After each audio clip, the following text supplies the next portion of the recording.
Katanya nggak dengar benar. Ya saya bilang kita ini tidak sering ketemu Gus Baha. Walaupun kita sering dengar dan ikuti di YouTube dan sebagainya. Kali ini kita bertemu langsung. Kalau mau ketemu Gus Baha di pusat studi Al-Quran paling tidak hanya 3 kali setahun. Iya. Kalau saya setiap bulan Anda bisa ketemu saya di sini. Jadi Gus Baha akan bicara, baru boleh berhenti kalau dapat izin dari saya.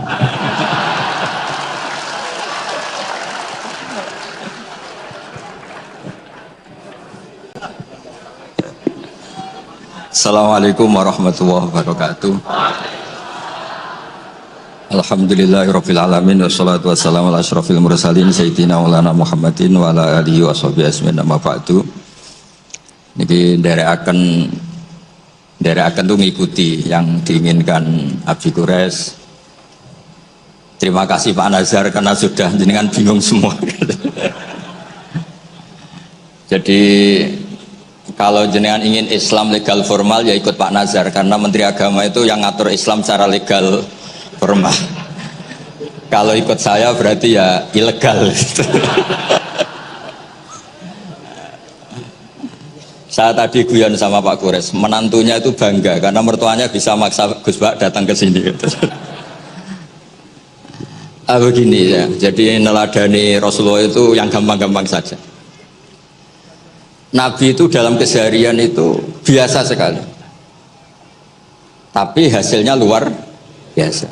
Kalau jenengan semua memang benar-benar biasa itu. Nah, itu juga bagus karena nggak ingin nyaingi apa Nabi. Itu Mbah Mun guru saya sering bilang, Islam tuh nggak pernah trauma sama orang kayak jenengan. Traumanya itu sama orang khusyuk, orang bener, itu bikin trauma Islam itu. Karena yang ngaku Nabi, yang aneh-aneh itu yang kayak Nabi mesti yang khusyuk-khusyuk. Yang kayak jenengan tuh mesti tidak bisa. Karena untuk jadi kiai saja orang nggak percaya, apalagi jadi Nabi itu. Jadi maka bersyukurlah karena Anda tidak mungkin mengaku sebagai Nabi apa? Palsu. Karena untuk jadi kiai saja orang nggak percaya. Saya tadi pagi saya setiap kesini itu mesti ngaji dulu di Begi. Jadi setahun itu mesti sudah lebih dari 3 kali. Bedanya nggak ketemu jenengan. Begini, saya tadi ngaji sama bareng-bareng Pak TGB. Beliau baca Itkon, saya baca Al-Muhaddab. Ini saya cerita yang ringan-ringan. Sekarang kan baru rame misalnya ajaran akhlak. Allah sendiri itu kalau boleh dibahasakan itu paling berakhlak. Saya beri sekian contoh betapa Allah itu sangat menata tata krama. Kata Allah, saya ini Tuhan. Inni haramtu zulma ala nafsi wa ja'altuhu bainakum muharraman. Kedoliman itu saya larang, bukan pada kalian saja. Saya sendiri melarang diri saya berlaku apa? Dolim. Terus Allah diceritakan oleh Rasulullah SAW. Kata Nabi, Innallaha hayyun karim. Allah itu pemalu. Jadi malu, ini ada Pak Lukman Hakim, malu kalau ada orang menengahkan tangan kemudian nggak diijabahi. Saya malu, orang itu sudah ngangkat tangannya, sudah gini kok tidak saya kasih. Terus contoh lagi, ketika Anda merasa aktor pemberi sedekah, aktor apa, itu Allah mengistilahkan dirinya itu mangdalladzi yuqridu waha qardan hasana. Siapa yang mau menghutangi saya? Ini Allah zat pemilik langit bumi yang punya semuanya, tapi mengistilahkan dirinya siapa yang mau menghutangi saya, siapa yang mau menolong saya, intan surwa yansurkum. Sehingga posisi adab ini yang dipakai di pesantren, di semua tradisi kita. Saya kalau merasa di sebagai narasumber mungkin saya tidak mau ngisi karena itu jumawa. Tapi kalau merasa disuruh menantunya Pak Kures, Mas Fikri tadi, itu berakhlak sekali. Seorang Gus Baha disuruh sama Fikri Segaf. Oh itu berakhlak sekali itu. Yang nyuruh yang nggak berakhlak itu. Ya Pak Alwi siap itu, keponakan antum itu yang nggak berakhlak itu. Jadi dulu Islam itu segampang itu. Di kitab Bukhari diterangkan Nanti saya berdoa sama Allah supaya nanti ada isyarah supaya berhenti, jadi nggak lama-lama nanti. Nabi itu nggak jaga image, Nabi itu pernah jalan-jalan. Kebetulan saat itu mau haji. Itu dicegat sama perempuan, Imra'atun bin Khos'am. Itu ceritanya semuanya seputar manusia. Imra'atun bin Khos'am ini cantik sekali. Kendali untanya Nabi dipegang terus. Kata Imra'atun bin Khos'am, ya Rasulullah, inna faridatahu ala ibadi adrokat abi syekhon kabiron. Nah ini saya menunjukkan apal bukan karena saya pinter, bukan, tapi memang pinter bener, maksudnya bukan. Karena kenapa saya nyebutkan Arabnya bukan apa, karena nanti bisa dikoreksi Pak Kures kalau salah terjemah atau salah arti. Dan saya mohon doa jenengan ini Mas Lukman Hakim Pak jadi kiai. Abahnya itu kiai, saya itu ngefans sama abahnya, saya sering baca soroh kata, makanya saya tagih. Jadi malah ngarang bahasa Indonesia, abahnya itu kalau ngarang bahasa Arab. Kayaknya jaga sopan, kalau nyanyi abahnya kan nggak sopan, makanya terus di bawahnya. Itu ya bagian dari Islam juga. Saya pernah ditegur sama murid-muridnya Mbah Mun, Gus, kamu itu ngaji kayak saya, maksimal takrib. Kenapa? Kalau saya ngaji Wahab, kayak Mbah Mun, nggak sopan namanya. Di bawahnya saja biar tetap apa? Sopan. Teman saya itu ngilhami saya sampai sekarang, bilang gini, Gus nanti jangan terlalu soleh ya, biar surganya sama saya katanya. Kalau terlalu soleh nanti surganya sama Mbah Mun, apalagi sama Rasulullah sungkan, gak iso ngopi-ngopi. Itu guyon tapi tak angen-angen bener. Ya jadi jangan bayangkan di surga sama Rasulullah sungkan zaman. Zaman kan sudah capek sholat subuh, toh kan ingin gak subuh. Karena surga. Saman kan mau poligami aja takut istri, nanti kan bidadarinya banyak. Kalau ada Nabi sungkan. Dan nanti sama saya aja di pinggir-pinggir yang enggak. Supaya enggak apa? Tapi kalau amal pas-pasan, kuotanya enggak cukup, langsung neraka itu resikonya. Karena pas. Sekali enggak cukup, neraka. Makanya kuotanya lebih, tapi surganya yang apa? Biasa aja. Imra'atun bin Khos'am itu cantik. Nabi pas itu dionta Ardafa Al-Fadl bin Abbas. Fadl bin Abbas ini sepupunya Nabi. Fadl masih muda, masih ganteng muda. Terus fanadharul Fadl ilaiha wa nadharat ilaihi. Nah ini cerita betapa Nabi sebagai pengajar itu manusiawi sekali. Terus falau wa Rasulullah unukal Fadl. Nabi terus sekarang memalingkan Fadl supaya agak ngelihat perempuan ini, Imra'atun min Khos'am. Pas Nabi lawa mungkin agak keras, Abbasnya tersinggung.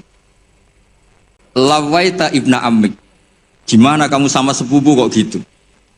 Kata Nabi, ini Fadl ingin melihat Imra'atun min Khos'am tadi, gadis dari Khos'am. Nah ini supaya sama ngerti, jangan bayangkan Nabi itu terus orang kalau mau tanya kok di jalan nggak sopan, nggak berakhlak gitu. Ya biasa aja dijawab ya di jalan itu. Yang tanya juga agak sowan dulu enggak ya bisa. Nah sekarang beberapa ustadz itu kalau ada orang tanya disuruh ke rumah, ternyata ustadznya masih belajar dulu. Enggak urusan sopan, ilmunya enggak cukup, kalau jawab langsung tuh enggak cukup. Terus dikemas sopan, enggak sopan tanya di jalan, di rumah. Pertanyaannya kasih dulu, ternyata belajar dulu. Oh itu benar-benar ustadz enggak sopan itu. Kan enggak efisien, enggak apa? Ini cerita di Sahih Bukhari. Inna faridatahu ala ibadi adrakat abi syekhon kabiran la yastati'u ayasbuta ala rakhila wa fi riwayatin ayastamsika ala rakhila. Afa ahujju anhu. Bapak saya itu tidak kuat haji. Dan sekarang haji sudah wajib. Ini gimana? Apa saya perlu hajikan?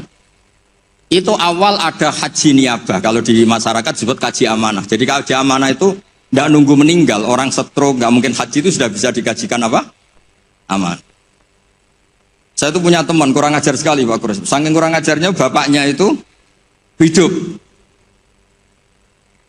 Bapak kamu kajikan plus, mahal kok kaji plus, masih 400 juta. Nunggu meninggal saja kaji amanah 10 juta cukup. Wah kurang ajar betul itu.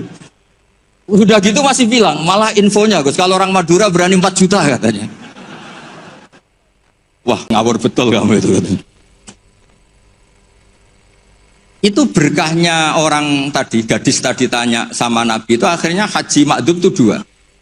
Ini saya ngomong fikih, supaya aman ngerti fikih. Satu, amanat anil mayyit karena memang sudah tidak bisa haji. Dua, amanat anil makdub. Kalau di fikih disebut haji apa? Amanat dari makdub. Orang hidup tapi nggak mampu apa? Haji.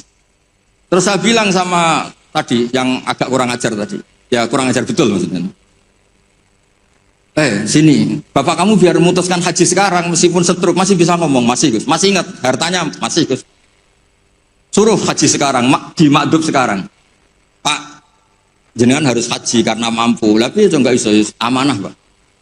Ternyata amanah kalau masih hidup itu mahal, jual Innova. Walhasil terus sudah dihajikan amanah, orang itu meninggal. Mendingan mati Gus, murah, tadi masih mahal.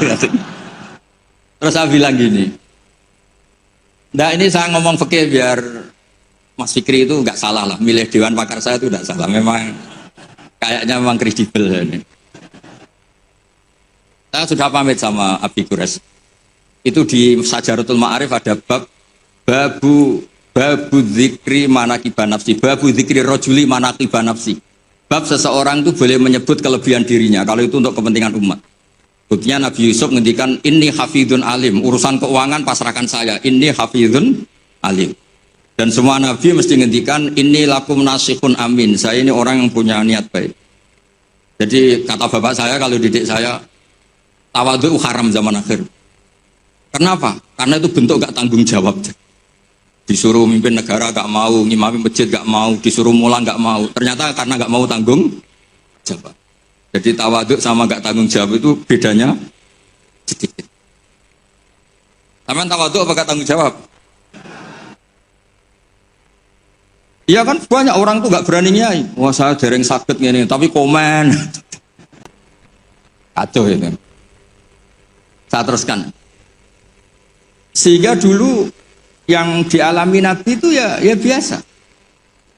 Sampai di Bukhari dibabkan berkali-kali. Babul futya fit thoriq. Bab Nabi itu biasa ngasih fatwa di jalan. Ada lagi dibabkan babu hajil mar'ati anir rojuli. Biasanya di fikih itu kan pola ibadah lelaki sama perempuan kan beda.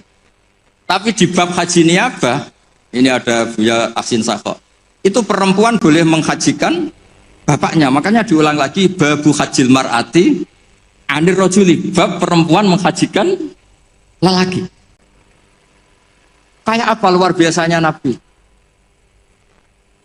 Jadi Nabi itu kesehariannya biasa. Makanya Anda tidak usah khawatir misalnya di pesantren atau di komunitas Jawa atau di komunitas orang Timur, orang Indonesia. Mendidik akhlak, takut itu terlalu apa gitu, gak usah khawatir. Allah sendiri itu yang paling sopan.